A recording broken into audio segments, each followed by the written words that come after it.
भगिनी तसेच व्यासपीठ, आता मतदारांना एक आवाहन करावं असं वाटते. म्हणजे आता जी काही इलेक्शन चाललेली आहे सांगोला तालुक्यात, उमेदवार भरपूर आहेत उभारलेले. 23 जागांसाठी मला वाटते दुप्पट तिप्पट उमेदवार आहेत. प्रत्येक जण जोर लावतोय. कुठला जोर लावतोय तर पैशाचा जोर जास्त दिसायला लागलाय सगळ्यांच्याकडंच. मला एक सगळ्यांनाच वाटते की आपली आज जी तरुण पिढी आहे ती व्यसनाच्या आहारी कशामुळं चालली आहे ह्याचा थोडासा विचार सगळ्या मतदारांनी करावा असं मला वाटते. आज कसं आहे, आज आमचा प्रचार करा, हे पैसे घ्या, उद्या तिकडं चला, हे पैसे घ्या. आणि बऱ्यापैकी आता रात्रीचं दिसतंय तुम्हाला, तुमचीच मुलं किती वाजता घरी येत आहेत तुम्ही थोडंसं ऑब्झर्वेशन करायचं आणि काय चाललंय, कसं चाललंय, कशामुळं चाललंय ह्याचा विचार करणं अगदीच गरजेचं आहे. त्याच्यानंतर वाढती गुन्हेगारी, बेकारी, कसं व्हायला लागले आत्ताच्या ह्या पैशात ही 8 दिवसाची दिवाळी चालू आहे सगळ्यांची. 3 तारखेनंतरचं काय हे आत्ताच्या सध्या तरुण पिढीला माहीत नाही आहे. फक्त उमेदवारांच्या मागं पळायचं सध्या एकच ध्येय आहे. इलेक्शन आहे 8 दिवसाची. 3 तारखेनंतर तुम्ही कुठं जाणार आहे?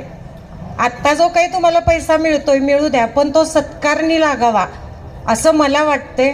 त्यामुळं थोडंसं मतदारांनी आपापल्या घरी आपापल्या मुलांकडे लक्ष द्या. मिळतोय पैसा शैक्षणिक गरजांसाठी, कौटुंबिक गरजांसाठी तुम्ही वापरावा असं वाटतंय. आणि गुन्हेगारी जर आपल्याला थोडीशी शहरातली कमी करायची असेल तर CCTV शहरामध्ये बसवावेत असं वाटायला लागले. आता सौर ऊर्जेवरती चालणारे CCTV. त्याच्यानंतर प्रौढ व्यक्ती, आता सध्या फिरायला प्रौढ म्हणजे सगळेच जातोय आपण, पण सध्या फुटपाथची सोय कुठंच नाही आहे शहरामध्ये. कुठल्याही रोडला जावा वाहनांची गर्दी भरपूर आहे, त्याच्यामुळं फुटपाथची गरज आहे. आणि हे जर सगळं करायचं असेल तर कोणत्या उमेदवारांना निवडून द्यायचं ह्याचा विचार करायचा आहे.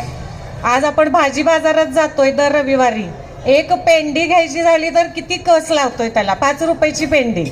पण ती टवटवीत पाहिजे, मोठी पाहिजे, कवळी पाहिजे, घरी गेल्यानंतर त्याचा उपयोग व्यवस्थित यायला पाहिजे, ती 8 दिवस चांगली टिकली पाहिजे हा विचार. फ्रीजमध्ये का असेना पण 8 दिवस व्यवस्थित राहिली पाहिजे.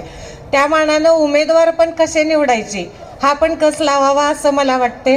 आमच्या पॅनेलमधील 3ही उमेदवार विश्वेशदादा असतील, त्यांचं चिन्ह आहे AC, माझं चिन्ह आहे पांगुळगाडा आणि दिलावर चाचांचं चिन्ह आहे हेलिकॉप्टर. ह्या 3ही चिन्हांचं बटन दाबून भरघोस मतांनी विजयी करावं असं मला वाटते. धन्यवाद.